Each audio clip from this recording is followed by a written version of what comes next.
الله أكبر الله أكبر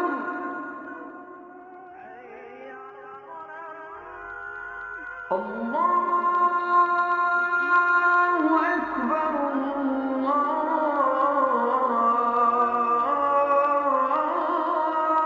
الله أكبر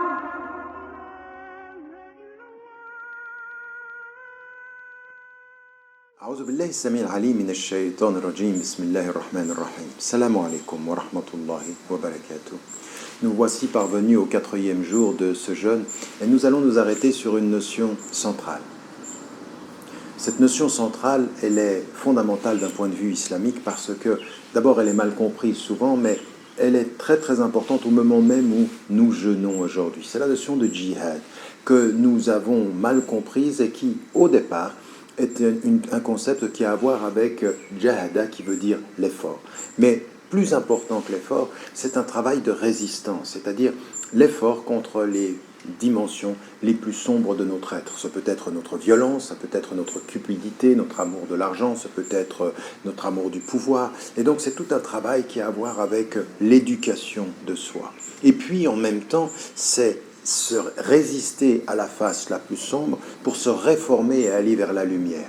Et donc ici, ce qui est particulièrement important dans notre travail spirituel, dans la conception du djihad, c'est ceci, c'est cette résistance au pire, résistance au mal, résistance à la face sombre, et puis le travail pour plus de lumière. Le mois du Ramadan, c'est un mois de djihad, c'est là où avec toute notre liberté, nous décidons de ne pas boire, de ne pas manger, mais également de résister à toutes les tentations qui nous habitent pour nous rapprocher d'Allah subhanahu wa ta'ala. Et Allah subhanahu wa ta'ala, il nous dit dans le Coran, c'est-à-dire engagez-vous dans cette résistance, dans la vraie résistance, dans la résistance la plus importante. Et ce que nous comprenons aussi dans le Coran, quand il nous est dit يا أيها الذين آمنوا هل أدلكم على تجارة تنجيكم من عذاب أليم تؤمنون بالله ورسوله وتجاهدون في سبيل الله بأموالكم وأنفسكم.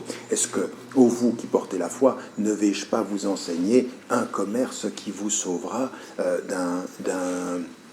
d'un châtiment douloureux? Et qu'est-ce qu'il est ce commerce? Eh bien, que vous croyez en Dieu, en son envoyé, et que vous rentriez dans ce djihad de tout votre être et de avec tous vos biens. Ce djihad-là, cette dimension sur laquelle nous devons travailler, elle est essentielle. Elle est notre dignité, elle est notre éducation, celle à laquelle nous devons nous arrêter en tant que musulmanes et en tant que musulmans. Et le mois du Ramadan est un mois de djihad. Et ce qu'il faut dire, c'est qu'il y a un djihad, bien entendu, du corps, du jeûne, mais il y a un djihad intellectuel, c'est-à-dire l'apprentissage, la connaissance. Il y a un djihad physique, c'est-à-dire la santé, le fait de se maintenir en santé. Il y a un djihad social contre la pauvreté. Pendant le mois du Ramadan, c'est essentiel. Il y a un djihad contre toutes les corruptions. Il y a un djihad économique pour que l'économie soit au service de l'homme et non pas le contraire. Vous voyez, le djihad, c'est une spiritualité active aussi. C'est de mettre du sens, c'est de mettre de notre dignité. Toutes les valeurs dont nous avons déjà parlé se retrouvent dans le djihad et permettent d'accomplir notre spiritualité active et le rapprochement avec Dieu, Inch'Allah. N'oubliez pas, dans ce djihad qui est le vôtre, de rester positif, de faire confiance à Dieu et de vous faire confiance, de prendre bien soin de vous et de ne jamais oublier de dire à ceux que vous aimez que vous les aimez, Inch'Allah. Salam alaikum wa rahmatullahi wa barakatuh.